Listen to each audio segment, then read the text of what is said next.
A warm welcome to the channel. Hi, I'm Braggy, and as you can see, I'm a Viking.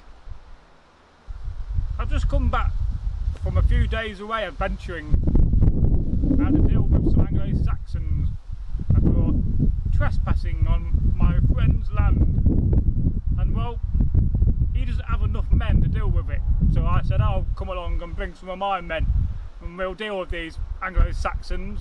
How dare they enter the Danelaw? Who do you think they are?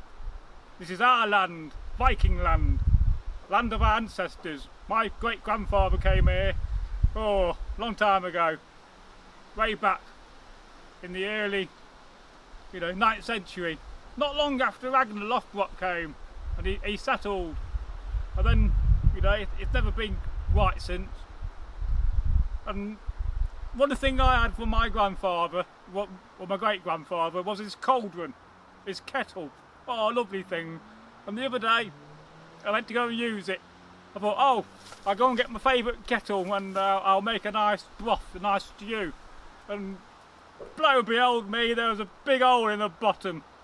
And I thought to myself, well, I could take it to the local blacksmith, but it's not the fastest of workers.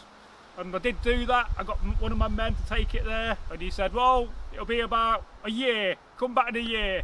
I said, a year? To mend the cauldron? I can't wait that long, I want to eat tonight. And so, I went off, and I walked to Nottingham.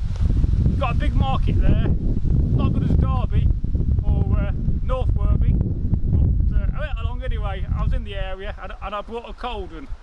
And I was sitting down afterwards in the mead hall with the seller because he was thirsty, and he offered me a mead, a horn of mead. And I said, oh, why not? It's free.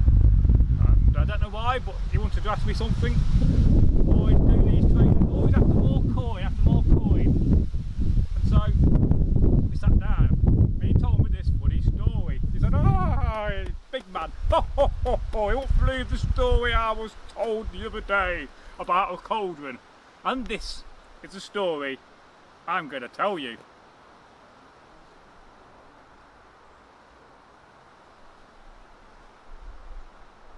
Oh yes, it's a story day, and today's story is one I've told before, but one I like to tell again in 4K, and it's about a cauldron and a man, and the cauldron has legs. Would you believe it? So watch the story to find out what happens.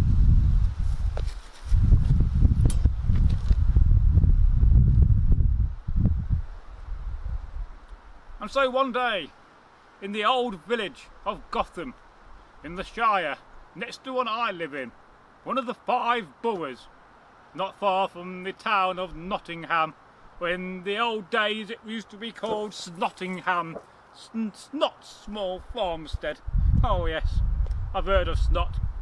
And there was a man, he lived in this village, and he had a wife, and they was poor.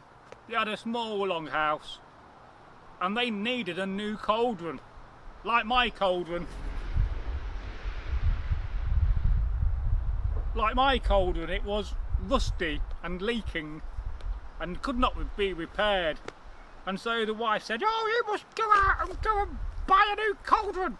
Oh, the man moaned, oh, why have I got to go? I want to lounge around in the field, lazing about in fields is an old sport.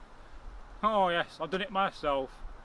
And why should I go? Get one of the servants. We haven't got no servants, we're poor. And so they agreed the next day to go to the market. For it was a Tuesday, and every Tuesday there was a market.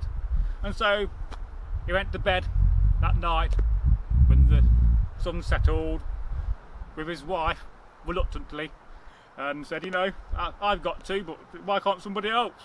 But he moved on from that and fell asleep, and woke up in the morning, and he had a lovely breakfast of porridge and a bit of toasted bread on the hearth and some milk, and he set off with his best shoes, mind you, and he had about a good 10 leagues to walk to the old town of Nottingham, as it is now called.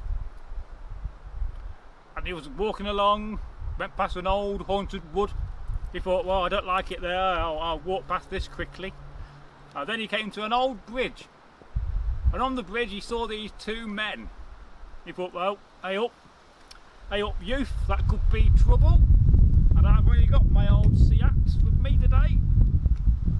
I mean, it may be poor, but one thing he had was an axe, and another thing he had was a sea axe and a shield. But the only thing, like I said, he carried that day was his sea axe, and he didn't know whether these two men were bad men, whether they was robbers, thieves, beggars, or even worse, monks. Oh, monks in disguise as normal people. Oh, and who'd have thought it? And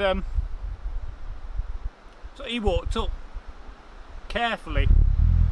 He said, good morning, good morning. They both replied. And as doing that, one of them fell backwards and fell into the river, and the other man laughed loud. And then our man, who was going to buy a cauldron, looked over and he said, oh poor old him. And the old man said, oh, that's Jim, he's always falling in the water. And you know, he moved on from that thinking, oh, I didn't fall in the water. But he carried on, and in the distance in the valley he could see the Shire and the town of Nottingham. And he got there about noon, and he thought to himself, well, I got a few spare coin, I could either go and get some mead and some food and then buy the cauldron, or I should buy the cauldron and then get something to eat and a nice hoard of mead. Well, he was a wise man. He knew that if he did the first thing, he went and get some mead, it could be a disaster, and he could end up having a load of mead and no cauldron. He did this once and ended up buying a helmet by mistake when he went out just to buy some cheese. And so, you know, as I lean on my helmet, that's what helmets are there for. He went to, the market, and he had a look round. There was rug sellers and wine sellers, cheese makers, hat makers, sellers of fine clothing, sellers of tatty second-hand clothing. You know, you could go and buy a sword or a sea axe. You had a guy that sold nothing but axes. His name was Eric, and he was well known for his axes and travelled the country selling them to all the people and all the warriors. Number one, buying axes at Eric's. Oh yes. And you know, he went to another man, a man called Thorco, and Thorco was selling beads. Hello, my name's Thorco. I'm selling beads today, but I've also got some cheap cauldrons. Well, at this man, our old farmer, his ears picked up. Cheap cauldrons, you say? What's wrong with them? And he picked one up. He had a look, and you know, it was a cauldron. This is a helmet. Don't know. I picked it up, and you know, it was a kettle, a thing you could boil your water in or cook your food in, like a stew or a broth. It had 3 legs. He thought, well, this is a bonus. Our last cauldron didn't have legs, and the wife would be happy at that, and it's a birthday soon as well. So, you know, two things for the price of one, he says. And so he agreed. I said, how much do you want? And the old man said, well, how about 3 coin? Well, the old farmer says, I'll give you 2 coin and a half, and no more. And the trader, the seller, agreed at this, and they got a coin and an axe, and they chopped the coin in half, and they had half each, and then 2 more coins were handed over, and the cauldron was paid for. And the farmer went to the old, make sure the camera's recording, don't fall in the pond. Good. I'm recording. Oh. And then the man with the cauldron went to the mead hall, because most towns have a few mead halls or inns, as they later came. You could either stay there for the night or just have a drink or some food. It's a bit like the modern day, you know, Wetherspoons in the old times. He had a lovely hoard of mead. He went down like pure nectar. They were selling some cheese and bread, so he had some of that. Got his belly filled up. I thought, well, I must start walking back with the cauldron. And he lifted the cauldron up, and it was quite heavy. But I thought, well, no problem, I'm a big strong man. And so he was walking along, you know, of the road with the cauldron in his arms. And he got a bit heavier and heavier and heavier, you know. But he carried on, and he remembered, you know, oh, there's a bridge on the way back. I could sit on that bridge for a while and have a rest, and maybe I could do some fishing if I find he's got a bit of twine with him. He could get a length of a twig or something and try to fish some fishes out of the old stream or river. And so he came to the bridge, he sat down. The two men weren't there no more, they've disappeared. Not literally, just gone. And he sat down, started thinking, and he put the cauldron on the floor on its 3 legs. And then he said, wait. And then he realised, wait a minute, you've got 3 legs, and I've only got 2. You can walk home, he said to the cauldron. You can walk home. Oh yes. And this is what he did. He put the cauldron back on the floor after he picked up and examined the legs. And he said, you must walk home, my boy, and I'll see you back home at my longhouse. And he left it. And just before he left, he waved at the cauldron. Goodbye, cauldron. See you in a bit. Wouldn't believe it, would you? And he walked back. And a few hours later, he got back to the longhouse. For some reason, he knocked 3 times to get in. Because he was a bit scared of his wife. She was a woman and she was fierce, and, you know, brave woman. And he said, well, where's the cauldron, dear? Where's the cauldron? Where is it? He said, well, he sat down and got a glass of water in an old glass beaker. It was a bit cracked, but it still worked. He said, well, I was walking back. I paid 2.5 pennies for it. I said, how much?